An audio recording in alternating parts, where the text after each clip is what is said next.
ನಮಸ್ಕಾರ. ಕೆಲವು ನಾಯಿಗಳು ಮಲಗಿದಾಗ ಗೊರಕೆ ಹೊಡೆಯುತ್ತವೆ.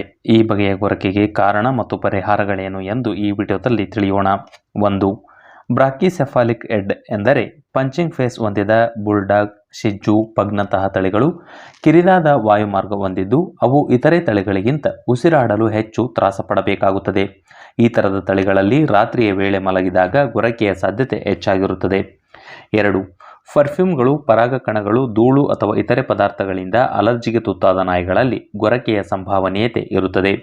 ಅಲರ್ಜಿಯು ನಾಯಿಗಳ ಬಾಯಿ ಮತ್ತು ಗಂಟಲಿನ ಅಂಗಾಂಶಗಳನ್ನು ಉಬ್ಬುವಂತೆ ಮಾಡಿ ಗಾಳಿಯ ಸರಾಗ ಸಾಗಾಟಕ್ಕೆ ತಡೆಯನ್ನುಂಟು ಮಾಡಿ ನಾಯಿಯು ಗೊರಕೆ ಹೊಡೆಯುವಂತೆ ಮಾಡುತ್ತದೆ. ಮುಂಚಿನಿಂದ ಗೊರಕೆ ಹೊಡೆಯದಿದ್ದ ನಾಯಿಯೊಂದು ಏಕಾಏಕಿ ಗೊರಕೆ ಹೊಡೆಯಲು ಶುರು ಮಾಡಿದರೆ ಅದು ಯಾವುದೋ ತೆರನಾದ ಅಲರ್ಜಿಗೆ ತುತ್ತಾಗಿರುವ ಸಾಧ್ಯತೆ ಇರುತ್ತದೆ.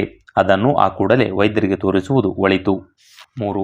ದಡುತಿತನಕ್ಕೆ ಒಳಗಾದ ನಾಯಿಗಳ ಗಂಟಲಿನ ಸುತ್ತಲೂ ಹೆಚ್ಚುವರಿ ಅಂಗಾಂಶಗಳು ಕ್ರೋಢೀಕೃತಗೊಳ್ಳುವುದರಿಂದಲೂ ಸಹ ಗೊರಕೆ ಉಂಟಾಗುತ್ತದೆ. 4. ಹಲ್ಲಿನ ಬಾವು, ಬಾಯಿ ಹುಣ್ಣು, ಸಾಮಾನ್ಯ ಶೀತ, ಫಂಗಲ್ ಸೋಂಕು, ಕೆಲವೊಂದು ಔಷಧಗಳು ಸಹ ಗೊರಕೆಗೆ ಕಾರಣವಾಗಬಹುದು. 5. ನಾಯಿಯು ಸಿಗರೇಟ್ ಸೇದುವವರ ಜೊತೆಗೆ ಇದ್ದರೆ ಗೊರಕೆ ಹೊಡೆಯುವ ಸಾಧ್ಯತೆ ಇರುತ್ತದೆ. ಪ್ಯಾಸಿವ್ ಸ್ಮೋಕಿಂಗ್ನಿಂದಾಗಿ ಶ್ವಾಸ ಪ್ರಕ್ರಿಯೆಗೆ ಹಾನಿಯಾಗುವುದು, ಅಸ್ತಮಾ, ಅಲರ್ಜಿಯಂತಹ ಸಮಸ್ಯೆಗಳು ತಲೆದೋರಬಹುದು. ಹಾಗಾಗಿ ನಾಯಿ ಇರುವಲ್ಲಿ ಬೀಡಿ, ಸಿಗರೇಟ್ ಸೇದದೆ ದೂರವಿರುವುದು ಉತ್ತಮ.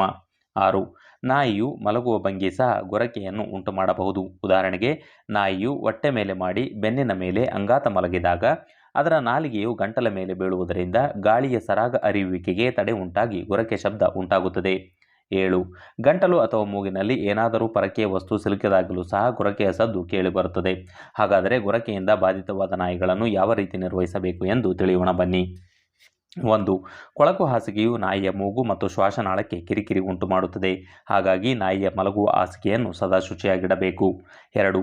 ಶುಷ್ಕ ಹವೆಯು ಸಹ ನಾಯಿಯ ಮೂಗು ಮತ್ತು ಗಂಟಲಿಗೆ ಕಿರಿಕಿರಿ ಉಂಟು ಮಾಡಿ ಗೊರಕೆಯ ತೀವ್ರತೆಯನ್ನು ಹೆಚ್ಚಾಗಿಸುತ್ತದೆ. ಹಾಗಾಗಿ ಶುಷ್ಕ ವಾಯುಗುಣದ ಪ್ರದೇಶದಲ್ಲಿ ವಾಸಿಸುವವರು ಮತ್ತು ಬೇಸಿಗೆಯ ದಿನಗಳಲ್ಲಿ ನಾಯಿಗೆ ತಂಪಾದ ಸ್ಥಳಗಳಲ್ಲಿ ವಿಶ್ರಮಿಸಲು ಅವಕಾಶ ಮಾಡಿಕೊಡುವುದು ಉತ್ತಮ. 3. ನಾಯಿಯು ದಡುತಿತನಕ್ಕೆ ಒಳಗಾಗದಂತೆ ಹಿತಮಿತ ಆಹಾರ ಮತ್ತು ನಿಯಮಿತ ವ್ಯಾಯಾಮಕ್ಕೆ ಆದ್ಯತೆ ನೀಡಬೇಕು. 4. ಏರ್ ಪ್ಯಾಸೇಜ್ಗೆ ತಡೆಯಾಗದಂತೆ ಮಲಗುವ ಭಂಗಿಯಲ್ಲಿ ನಾಯಿಗಳನ್ನು ಮಲಗಿಸಬೇಕು. ಉದಾಹರಣೆಗೆ, ರೌಂಡ್ ಡಾಗ್ ಬೆಡ್ನಲ್ಲಿ ನಾಯಿಯನ್ನು ಮಲಗಿಸಬೇಕು. ಈ ವೇಳೆ ನಾಯಿಯು ಸುರುಳಿ ಭಂಗಿಯಲ್ಲಿ ಮಲಗುತ್ತದೆ. ಆಗ ಶ್ವಾಸಕ್ರಿಯೆಯ ಏರ್ವೇಗಳು ತೆರೆದುಕೊಳ್ಳುತ್ತವೆ. ಇದರಿಂದ ಗೊರಕೆಯ ಸಮಸ್ಯೆಗೆ ಕಡಿವಾಣ ಹಾಕಬಹುದು. 5. ನಾಯಿಯು ಪದೇ ಪದೇ ಸೀನುವುದು, ಮೂಗಿನಲ್ಲಿ ಸ್ರವಿಕೆಯು ಯಾವುದೇ ಬಗೆಯ ಸಾಮಾನ್ಯ ಶೀತ, ಅಲರ್ಜಿ ಅಥವಾ ಸೋಂಕಿನಿಂದ ಉಂಟಾಗಿರುವ ಸಮಸ್ಯೆಯಾಗಿರಬಹುದು. ಹಾಗಾಗಿ ಕೂಡಲೇ ಪಶುವೈದ್ಯರಿಗೆ ತೋರಿಸಿ ಚಿಕಿತ್ಸೆ ಕೊಡಿಸಬೇಕು. 6. ಆಗಾಗ ನಾಯಿಯ ಬಾಯಿಯನ್ನು ಪರಿಶೀಲಿಸಿ ಏನೇ ಸಮಸ್ಯೆ ಕಂಡುಬಂದರೂ ವೈದ್ಯರಿಗೆ ತೋರಿಸಬೇಕು ಮತ್ತು ನಿಯಮಿತವಾಗಿ ನಾಯಿಯ ಹಲ್ಲುಗಳನ್ನು ಬ್ರಷ್ ಮಾಡಬೇಕು. ಇದಿಷ್ಟು ನಾಯಿಗಳಲ್ಲಿ ಗೊರಕೆಗೆ ಕಾರಣ ಮತ್ತು ಪರಿಹಾರ ಕುರಿತಾದಂಥ ಮಾಹಿತಿ. ಧನ್ಯವಾದಗಳು. ನಮಸ್ಕಾರ.